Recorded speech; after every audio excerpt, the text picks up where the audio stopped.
Mark సువార్త 11వ అధ్యాయము 11-26 వచనాలు నేనే చదువుతానండి. ఆయన యెరూషలేమునకు వచ్చి దేవాలయంలో ప్రవేశించి చుట్టూ సమస్తమును చూచి సాయంకాలమైనందున 12 మందితో కూడి బెతానియకు వెళ్ళెను. మర్నాడు వారు బెతనియా నుండి వెళ్ళుచుండగా ఆయన ఆకలిగల ఒక అంజూరపు చెట్టుని దూరం నుండి చూచి దాని మీద ఏమైనను దొరుకునేమో అని వచ్చెను. దాని యొద్దకు వచ్చి చూడగా ఆకులు తప్ప మరి ఏమీ కనబడలేదు. ఏలయనగా అది అంజూరపు పండ్ల కాలము కాదు. అందుకు ఆయన, ఇక మీదట ఎన్నటికి నీ పండ్లు ఎవరును తినకుందురుగాక అని చెప్పెను. ఇది ఆయన శిష్యులు వినిరి. వారు యెరూషలేమునకు వచ్చినప్పుడు ఆయన దేవాలయంలో ప్రవేశించి దేవాలయంలో క్రయ విక్రయములు చేయు వారిని వెళ్ళగొట్టనారంభించి రూకలు మార్చు వారి బల్లలను గువ్వలమ్ము వారి పీటలను పడద్రోసి దేవాలయం గుండా ఏ పాత్ర అయినను ఎవరిని తేనీయకుండెను. మరియు ఆయన బోధించుచు, నా మందిరము సమస్తమైన అన్యజనులకు ప్రార్థనా మందిరం అనబడును అని వ్రాయబడలేదా? అయితే మీరు దానిని దొంగల గుహగా చేసితిరనెను. శాస్త్రులను ప్రధాన యాజకులను ఆ మాట విని జన సమూహం అంతయు ఆయన బోధకు బహుగా ఆశ్చర్యపడుట చూచి ఆయనకు భయపడి ఆయనను ఎలాగా సంహరించుదామా అని సమయము చూచుచుండిరి. సాయంకాలం అయినప్పుడు ఆయన పట్టణంలో నుండి బయలుదేరను. ప్రొద్దున వారు మార్గంలో పోచుండగా అంజూరపు చెట్టు వేలు మొదలుకొని ఎండి ఉండుట చూచిరి. అప్పుడు పేతురు ఆ సంగతి జ్ఞాపకమునకు తెచ్చుకొని, బోధకుడా, ఇదిగో నీవు శపించిన అంజూరపు చెట్టు ఎండిపోయినని ఆయనతో చెప్పెను. అందుకు యేసు వారితో ఇట్లానెను, మీరు దేవుని యందు విశ్వాసం ఉంచుడి. ఎవడైనను ఈ కొండను చూచి నువ్వు ఎత్తబడి సముద్రంలో పడవేయబడమని చెప్పి తన మనస్సులో సందేహింపక తాను చెప్పినది జరుగునని నమ్మిన ఎడల వాడు చెప్పినది జరుగునని మీతో నిశ్చయంగా చెప్పుచున్నాను. అందుచేత ప్రార్థన చేయనప్పుడు మీరు అడుగుచున్న వాటి నెలను పొందినామని నమ్ముడి, అప్పుడు అవి మీకు కలుగునని మీతో చెప్పుచున్నాను. మీకు ఒకరి మీద విరోధం ఏమైనాను కలిగి ఉన్న ఎడల మీరు నిలువపడి ప్రార్థన చేయనప్పుడు ఎల్లను వాని క్షమించుడి, అప్పుడు పరలోకమందున్న మీ తండ్రియు మీ పాపములు క్షమించును. ఆ రోజు మంగళవారం రోజు యేసు ప్రభు అంజూరపు చెట్టును చూసి శపించాడు అనుకుంటారు. కాదండి. ఎప్పుడైతే యేసు ప్రభు యెరూషలేంకి వస్తున్నాడు పామ్ సండే తర్వాత, ఆ దారిలో బెతనీ నుండి వస్తున్నాడు. బెతనీకి ఎందుకు వెళ్ళాడంటే ఆ యెరూషలేము పట్టణంలో పడుకోవడానికి కూడా స్థలం లేదంట. ఎందుకంటే ఆ ఫెస్టివల్‌కి చాలా మంది వచ్చేసారు అసలు. అందుకని వాక్యంలో ఉంటది ఏంటంటే, యేసు ప్రభు అంత తేరి చూసాడంట. అంతా చూసి ఇక్కడ అవ్వదు, ఇక్కడ మనం పడుకోవడానికి వీల్లేదు, ఇక్కడ ఇంత హడావిడిగా ఉంది, ఇక్కడ పడుకోవడానికి వీల్లేదని చెప్పి బేతనీలో ఎవరున్నారు మీరు చెప్పండి చూద్దాం? లాజరస్, మార్తా, మరియ. వారి స్నేహితులు ఎంతో ఇష్టమైన వారు కాబట్టి ఒకవేళ వారి ఇంటికి వెళ్ళి ఉంటాడేమో పడుకోవడానికి అని అంటారు. సో ఆ రోజు రాత్రి ఆయన బేతనీకి వెళ్తాడు. లాజరస్, మార్తా, మరియ దగ్గర వెళ్ళుండొచ్చు. ఆ రోజు నిద్రపోయింది, లేచి వస్తాడండి మళ్ళా యెరూషలేంకి వచ్చేటప్పుడు. అప్పుడు ఆ మార్గములో ఈ అంజూరపు చెట్టు కనపడుతుంది. ఈ అంజూరపు చెట్టు మేబీ యేసు ప్రభుకి ఆ రోజు ఈరోజు ఎలాగైనా దేవుని మందిరానికి వెళ్ళాలని కంగారులో ఒకవేళ బ్రేక్ఫాస్ట్ చేయలేదేమో. పొద్దున ఆయన ఆకలిగా ఉన్నాడని వాక్యం తెలియజేస్తుంది. ఆకలితో ఉన్నాడంట. పొద్దున వారి శిష్యులతోటి బయలుదేరి వస్తున్నప్పుడు ఏమైనా దొరుకుతుందా అని చూస్తూ అంజూరపు చెట్టును చూసి, అది దూరం నుండి చూసినప్పుడు ఆకులు కనపడ్డాయి. ఎందుకు ఆకులు కనపడితే ఎందుకు యేసుప్రభు ఇంత కోపం చూపిస్తున్నాడు అనుకుంటాం. But you have to realise, అంజూరపు చెట్టులు ఎప్పుడైతే ఆకులు వస్తాయి, ఆకులతో పాటు పండ్లు కూడా వస్తాయి. అంజూరపు పండ్లు కూడా వస్తాయి.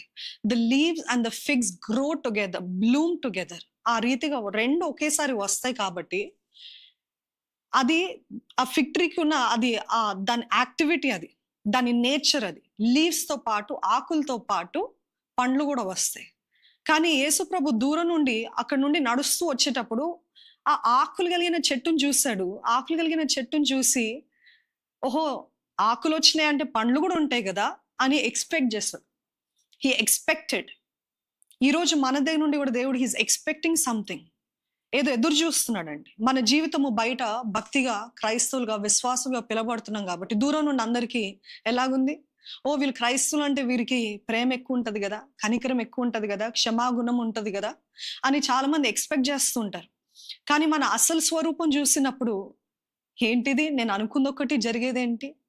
తను చూపించేదేంటి? కనపరిచేదేంటి? వీరు క్రైస్తవులేనా? అసలు విశ్వాసులేనా? అసలు ప్రేమేది? అసలు క్షమాపణ ఏది? ఏది కనికరం ఏది? అని బయట వారి సంగతి వదిలేయండి. యేసుప్రభు మనల్ని చూసి అదే అంటున్నాడా? ఈరోజు మనం ధ్యానిద్దామండి. ఆయన దూరం నుండి చూసినప్పుడు ఆకులే కనపడ్డాయి, పండ్లు లేవు. అందుకే నా కోపంలో చూడటానికి నువ్వేమో ఏదో ఫలించేలాగా కనపడుతున్నావు గానీ, ఏది నీ ఫలం ఏది? Where is your fruit? ఇది ఏ రోజు జరిగిందంటే మండే రోజు జరిగింది. ఆ మరుసటి దినాన యెరూషలేముకి ప్రయాణం అయినప్పుడు. దాని తర్వాత యేసుప్రభు ఆ రోజు వెళ్తాడు, మందిరానికి వెళ్తాడు. ఆ రూకలు మార్చేవారిని మొత్తం అందరిని కూడా తరిమేస్తాడు కొరడాలతోటి. గట్టిగా అరుస్తాడు. He showed righteous anger. So this was all happening on Monday. Now will go to Tuesday. Tuesday ఏం జరిగిందంటే మరలా వీళ్ళు బేతనీకి వెళ్ళి తిరిగి వస్తున్నప్పుడు దారిలో పేతురు గమనిస్తాడు. ప్రభువా, నిన్న నువ్వు ఏ అంజురపు చెట్టునైతే శపించావో ఆ అంజురపు చెట్టు ఈరోజు చూడు ఎలాగ కుళ్ళిపోయిందో, ఎలాగ వాడిపోయిందో, ఎలాగ ఎండిపోయిందో. నువ్వు శపించింది అప్పటికప్పుడే వేర్లన్నీ కూడా ఎట్లా పాడైపోయినాయి చూడు. వేర్లతో సహా మొత్తం చెట్టంతా కూడా ఎండిపోయిందంట. శపించబడి నథింగ్ బట్ లీవ్స్ అని యేసుప్రభు అన్నాడు. నీ దగ్గర ఏం లేదు, యుర్ జస్ట్ అ షో. నీ దగ్గర ఏం లేదు, ఒట్టి కేవలం ఆకులే ఉన్నాయి అని పేతురు చెప్పినప్పుడు, ఈరోజు చూడండి ఈ మాటలు నేను I will show you some references. యెషయా గ్రంథం 29వ అధ్యాయము 13వ వచనం. ప్రభు ఇలాగ సెలవిచ్చి ఉన్నాడు.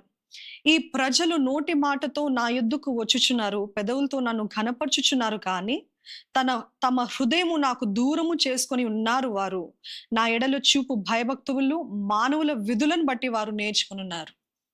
ఈరోజు ఒకవేళ దేవుడు మనకు ఆ మాట చెప్తే, కేవలం నోటి మాట చేత నా యొద్దకు వచ్చుచున్నారు, పెదవులతోటే నన్ను ఘనపరుస్తున్నారు, కానీ వారి హృదయములు నాకు బహుగా దూరంగా ఉన్నాయంట. సీ దిస్ ఫిగ్ ట్రీ, ఈ అంజూరపు చెట్టు, ఇదంతా కూడా దేవుడు everything has a spiritual meaning. ఇది కేవలం అంజూరపు చెట్టు పైన అంత కోపం ఎందుకు చూపించాడని మనం అనుకుంటాం. మన మానవ స్వభావంతో, మానవ బుద్ధితో, మానవ తెలివితో మనం అనుకుంటాము, ఏంటి చిన్న అంజూరపు చెట్టుకి ఎంత కోపం రావాలా దేవునికి? అంతలా శపించేశాడు ఏంటి అని అనుకుంటాం. బట్ దాంట్లో ఉన్న ఆత్మీయ అర్థం తెలుసుకున్నట్లయితే ఈరోజు దేవుడు యేసుప్రభు మనకి ఏదో చెప్పాలని ప్రయత్నిస్తున్నాడండి. He wants to tell something that మీరు బయటికే షో, మీ పెదవులతోటే ఆరాధిస్తున్నారు, మీ పెదవులతోటే ఘనపరుస్తున్నారు, కానీ when it comes to your private life, మీ ఒంటరి జీవితంలో, మీ ఏకాంత స్థలములో మీరు ఒంటరిగా ఉన్నప్పుడు, లేకపోతే మీరు కొంతమంది బంధువులతోటో, స్నేహితులతో, కుటుంబస్తులతో ఉన్నప్పుడు ఎలాగున్నారు? ఆలయానికి వచ్చి ఆరాధించే గుంపులో ఉన్నారు, తెగ చప్పట్లు కొట్టే గుంపులో ఉన్నారు, తెగ ఆరాధించే గుంపులో ఉన్నారు. కానీ when it comes to your personal life, is there true worship of me? నిజమైన ఆరాధన ఉందా? నిజమైన భక్తి ఉందా? నిజమైన ప్రేమ ఉందా? అందుకని యేసుప్రభు ఇక్కడ విసిగిపోయి యెషయాలో అంటున్నాడు, వాళ్ళు కేవలం పెదవులతో ఆరాధిస్తున్నారు. చూడండి, కొంతమంది ప్రార్థన చేస్తే వాళ్ళకంటే భక్తి పరులు ఎవరు కనపడరు. కొంతమంది పాటలు పాడితే ఆరాధించే విధానము, వారు చేతులెత్తి, వారు చప్పట్లు కొడుతూ, వారు మోకరించి సాష్టాంగ పడితే వీళ్ళకి ఎంత భక్తి, ఎంత ప్రేమ. అది మనం ఒకవేళ మనుషులుగా మనం చూసినప్పుడు ఈయనంత భక్తుడు, తనంత భక్తురాలు ఇంక ఎవరు లేరు అనుకుంటాం. కానీ only God knows. Behind close door, ఒంటరిగా ఉన్నప్పుడు, మనుషులు ఎదుట కాదు, అందరి ముందు కాదు, పబ్లిక్గా కాదు, ఒంటరిగా ఉన్నప్పుడు ఎలా ఉన్నా? అదే భక్తి ఉందా? అదే భయం ఉందా? భయముతో, వణుకుతో మీ రక్షణ జీవితాన్ని కొనసాగిస్తున్నారా? లేకపోతే అది కేవలం ఒట్టి పబ్లిక్ షో కోసమా? ఇంకో వచనం చూపిస్తాను చూడండి. నా జనులు రాదగిన విధముగా వారు నీ యొద్దకు వచ్చి నా జనులు అయినట్టుగా నీ ఎదుట కూర్చుండి నీ మాటలు విందురు గాని వాటిని అనుసరించి ప్రవర్తింపరు. వారు నోటితో ఎంతో ప్రేమ కనపరచుదురు గాని వారి హృదయము లాభమును అపేక్షించుచున్నది.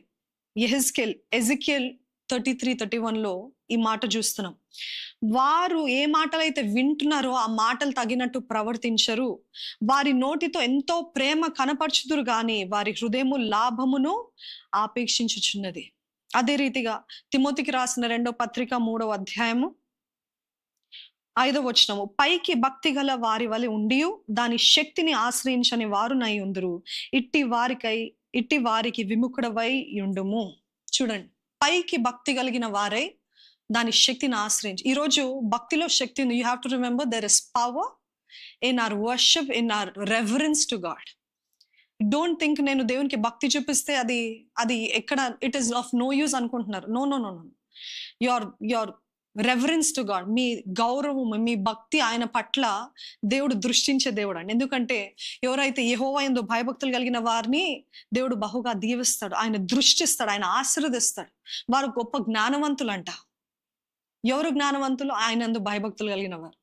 సో భక్తికి ఎటువంటి బెనిఫిట్ అంటే భక్తి మనం ఎందుకు చేయలేదు, బెనిఫిట్ వస్తుందని కాదండి.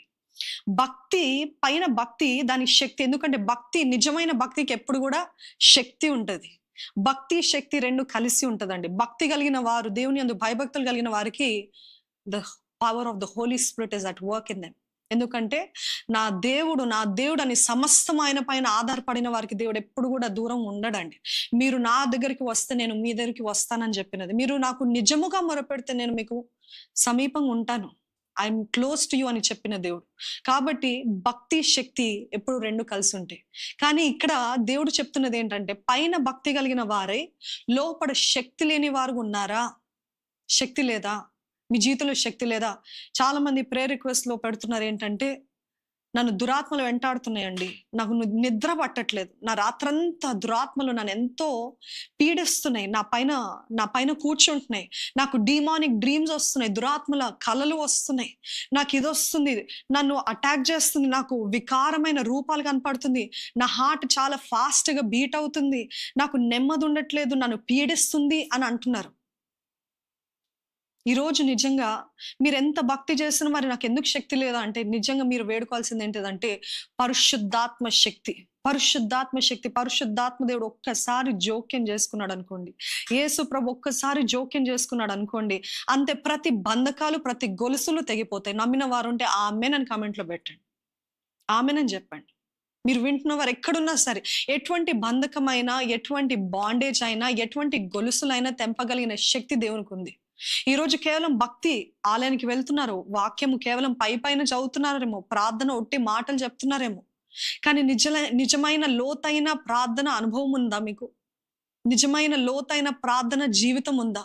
ఆ ప్రార్థన బట్టి జీవితాలు మారే మీ జీవితం ఏంటి, ఇతరుల జీవితం మార్చబడే శక్తి ఉందా మీ ప్రార్థనలో? ఈరోజు చెప్పదలుచుకుంది ఏంటంటే, చాలా మందికి శక్తి లేదండి, శక్తి లేదు. How do we get that power? We keep pleading, we keep interceding, we keep praying.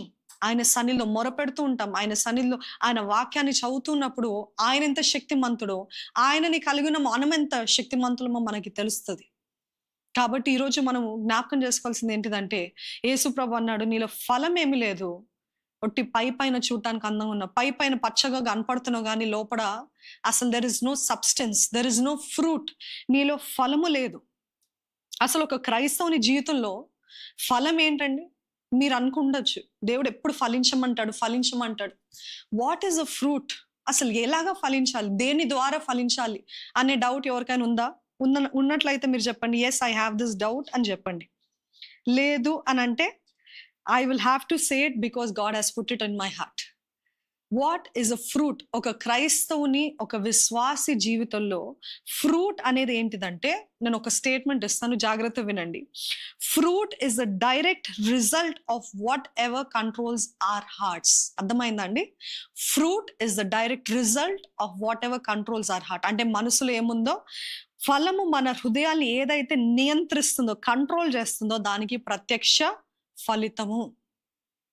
ఈరోజు మీ మనసులో ఏమేళ్తుందండి? అనుమానము, సందేహము, ద్వేషము, కోపము, క్షమించలేని ఇవి వెళ్తున్నాయంటే ఆటోమేటిక్గా మీ మనసులో ఏముందో మీ నోట్ల నుండి బయటికి వస్తుంది, మీ తలంపులో ఏముందో అది మీ బయటికి వస్తుంది. ఈరోజు ఫ్రూట్ అంటే, ఈ ఫలం అనేది ఎక్కడ మనము ఫలించాలంటే మొదట అంతరంగంలో, బయట కాదు. అంతరంగంలో ఫలిస్తే అది బయట కనపడుతుంది. Your actions, your words, your behaviour, నీలో నిజంగా దేవుని ఆ ఫలము, ఆత్మ ఫలము ఉన్నట్లయితే, ప్రేమ, సంతోషం, సమాధానం, దీర్ఘశాంతం, దయాలు, ఇవన్నీ ఈ 9 మనలో ఉన్నప్పుడు it will always show in our actions, in our words, in our behaviour. కానీ ఇది లేదు, కనపట్లేదంటే యూ కెన్ ఈజీలీ అండర్స్టాండ్, ఓహో తనలో ఫలం లేదు, తనలో ఆత్మఫలం లేదు, తనలో ఆత్మఫలం లేదని. ఈరోజు మనల్ని మనం పరీక్షించుకుంటే మన యాక్షన్స్, మన క్రియలు, మన మాటలు ఏం చూపిస్తున్నాయి? యేసే ప్రేమను చూపిస్తుందా? ప్రేమ, సంతోషం చూపిస్తుందా?